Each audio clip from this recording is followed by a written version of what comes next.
Allahu Allahu Allahu Allah Allahu Allahu Allahu Allah Allahu Allahu. Innal hamdalillah nahmaduhu wa nasta'inuhu wa nastaghfiruh wa na'udzu billahi min shururi anfusina wa sayyiati a'malina. Man yahdihillahu fala mudilla lahu wa man yudlil fala hadiya lahu. Asyhadu an la ilaha illallah wahdahu la syarika lahu wa asyhadu anna Muhammadan 'abduhu wa rasuluh. Allahumma salli wa sallim wa barik 'ala nabiyil huda wa 'ala alihi wa ashabihi wa man wala. Amma ba'd. Ma'asyiral muslimin rahimakumullah, usi nafsi wa iyyakum bittaqwallahi wa ta'ah faqad fazal muttaqun. Qala Allah Ta'ala ya ayyuhalladzina amanu taqullaha haqqa tuqatih wa la tamutunna illa wa antum muslimun. Kaum muslimin yang dirahmati Allah Subhanahu wa taala. Hari ini kita berada di dalam hari-hari terbaik di sisi Allah Subhanahu wa taala.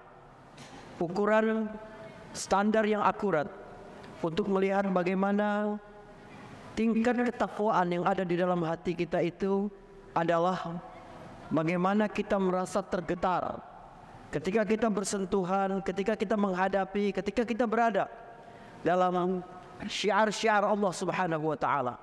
Syiar-syiar Allah itu adalah segala sesuatu yang agung dalam standar Allah Subhanahu wa taala. Ada yang berbentuk tempat seperti masjid-masjid, Masyairul Haram, Ka'bah, Arafah, Mina, Muzdalifah, atau Masjidil Haram, Masjidil Aqsa, Masjid Nabawi.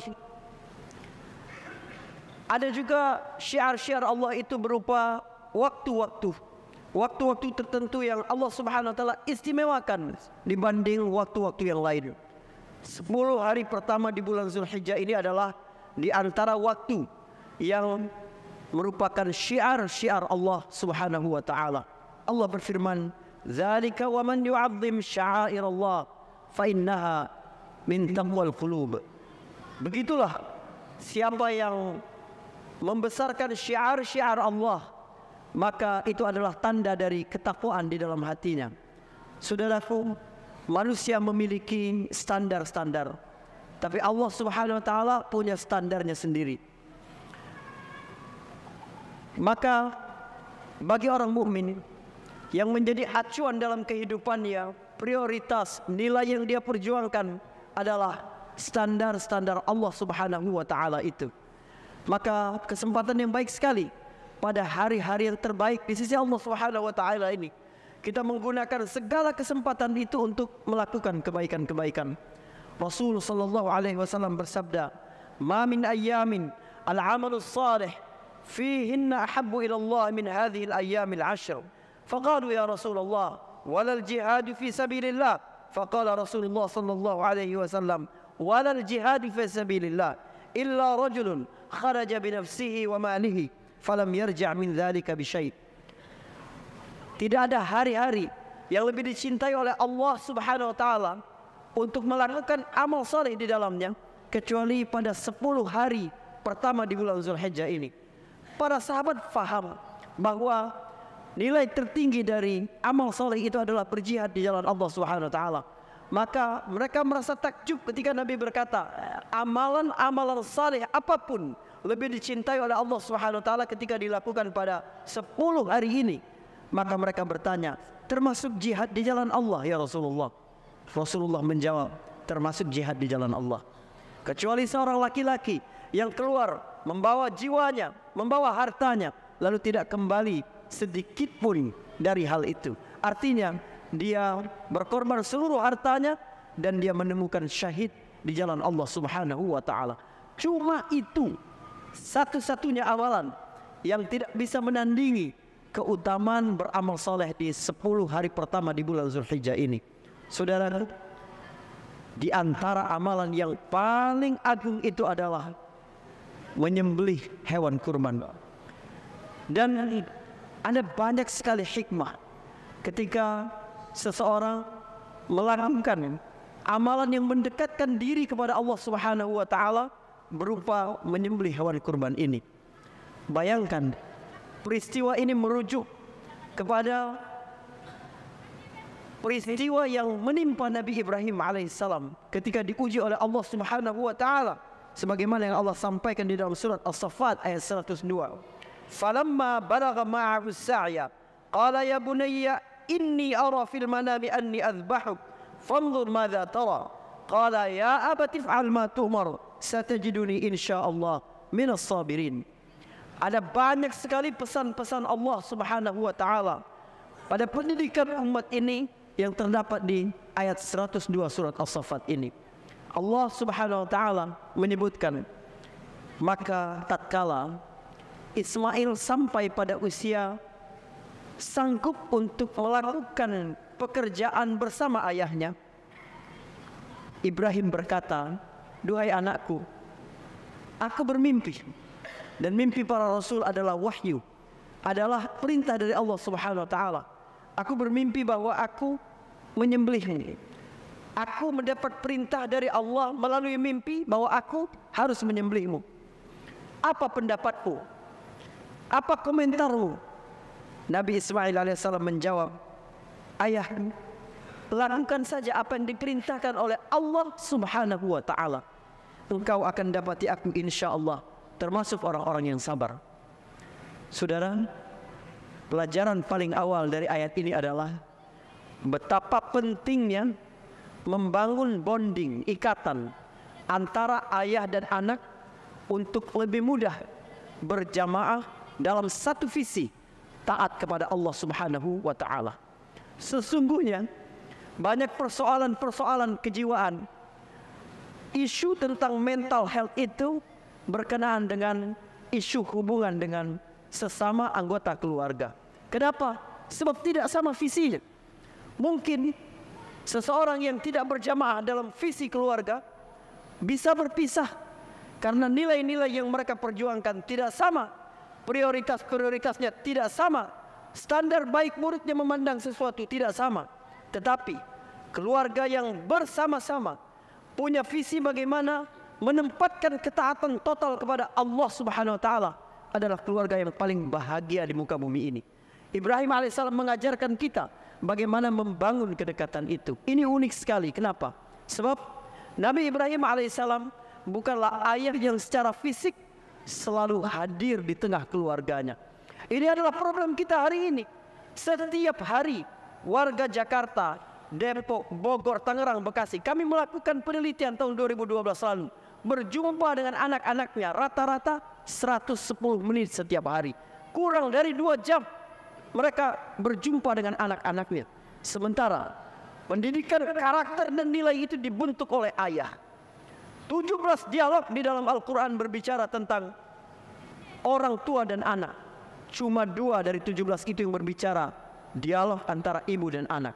Antara ibu Nabi Musa dan anak perempuannya ketika memerintahkannya untuk mengikuti kemana keranjang yang membawa saudaranya Musa hanyut di sungai Nil. Yang kedua adalah dialog antara Maryam dan Nabi Isa alaihissalam.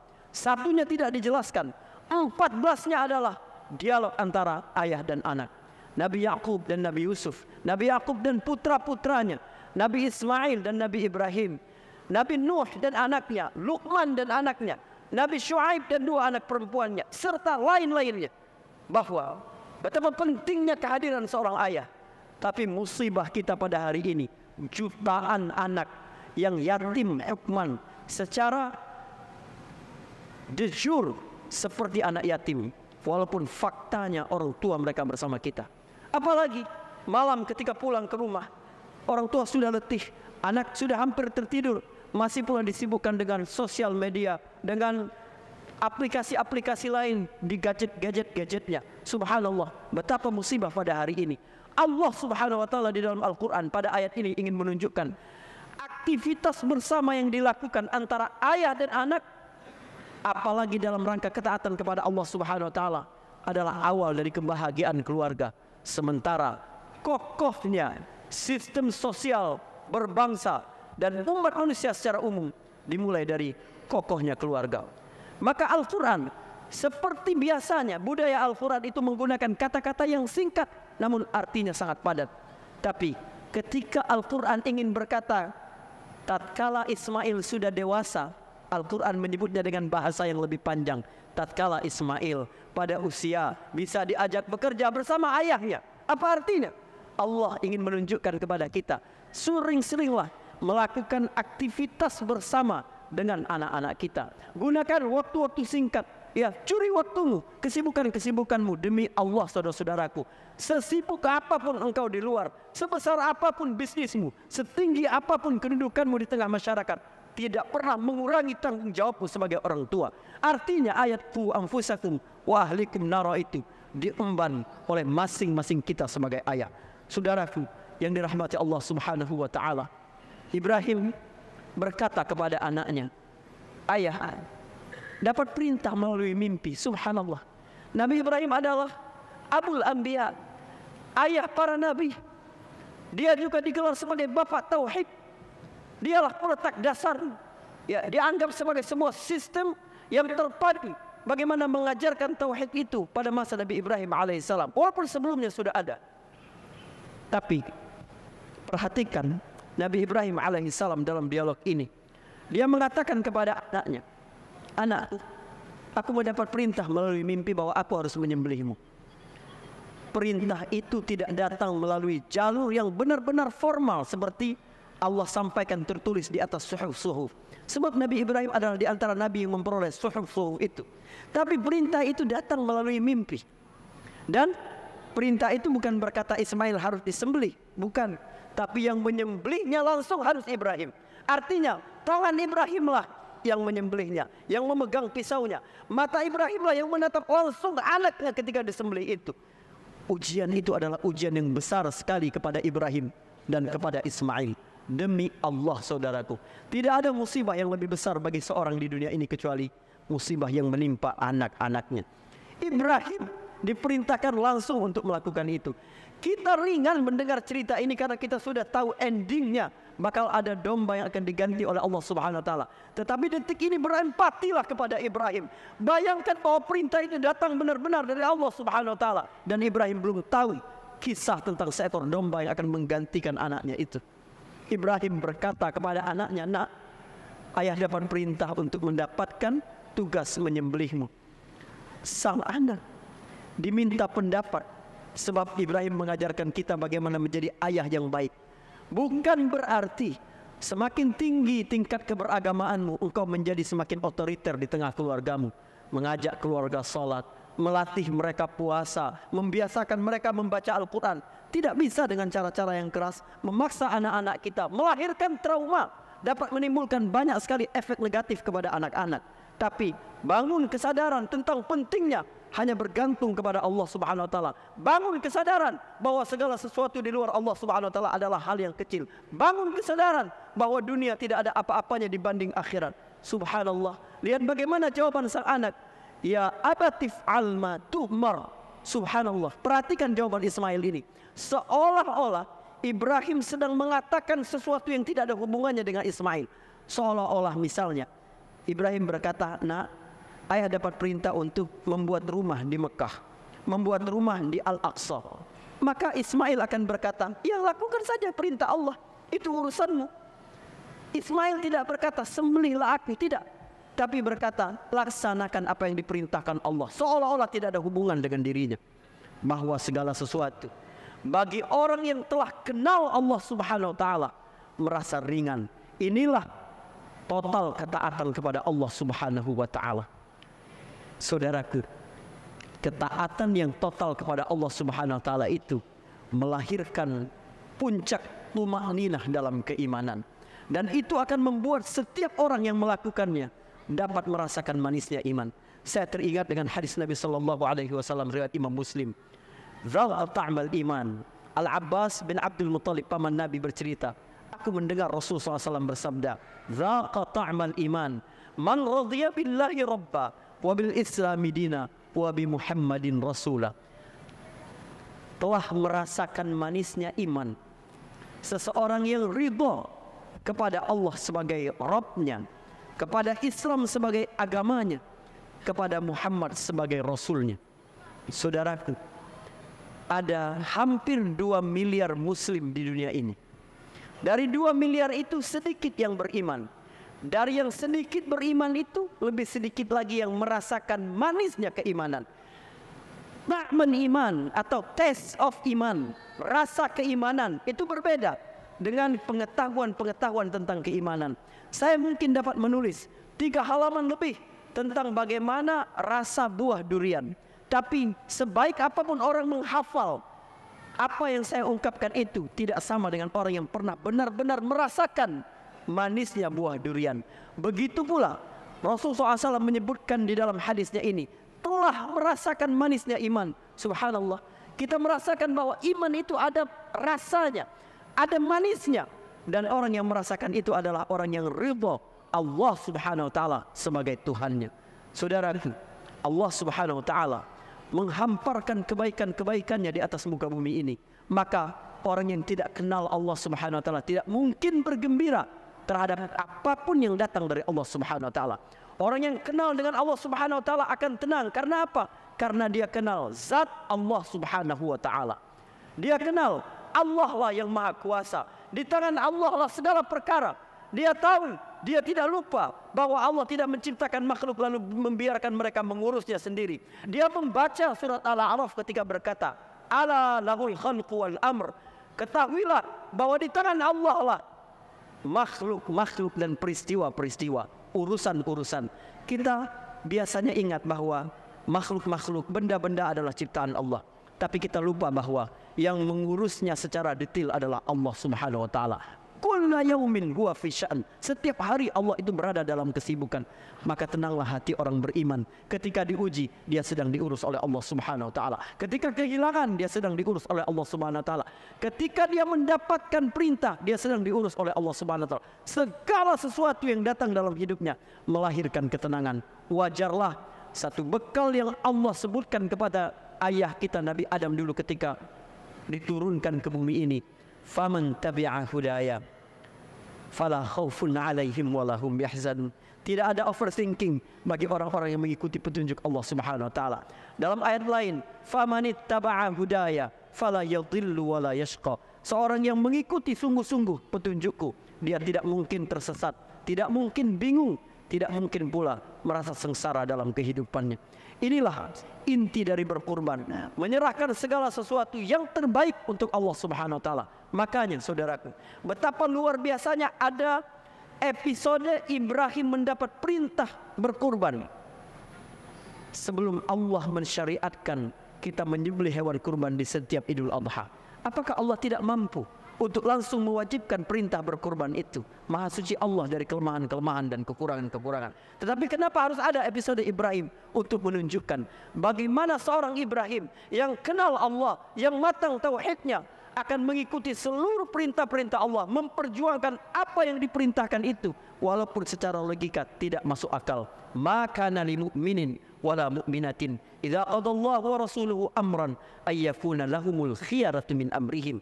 Tidaklah layak bagi seorang mukmin laki-laki dan perempuan apabila Allah dan Rasulnya telah menetapkan satu aturan, satu urusan, mereka memiliki alternatif lain dalam kehidupan mereka.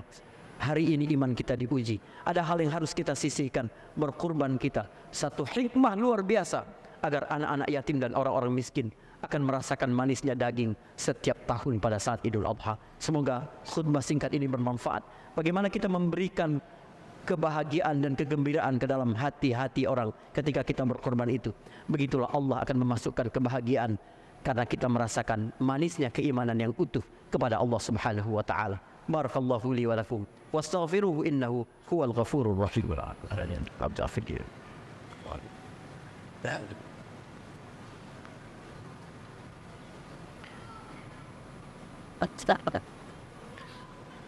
Alhamdulillah الذي أرسل رسوله بالهدى ودين الحق ليظهره على الدين كله وكفى بالله شهيدا. أشهد أن لا إله إلا الله وحده لا شريك له وأشهد أن محمدا عبده ورسوله. Allahumma salli ala Muhammad wa ala ali Muhammad kama sallaita ala Ibrahim wa ala ali Ibrahim innaka Hamidum Majid.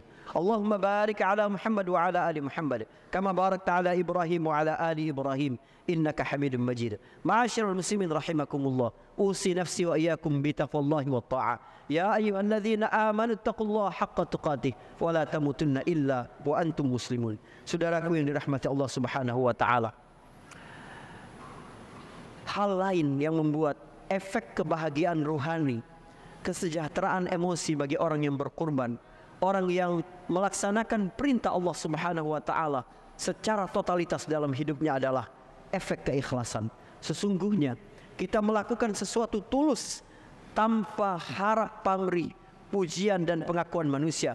Disitulah letak kebahagiaan yang sesungguhnya. Betapa banyak orang-orang di dunia ini yang letih membeli sesuatu di luar kemampuannya, bergaya hidup yang membuat sesak hutang dalam kehidupannya. Karena apa?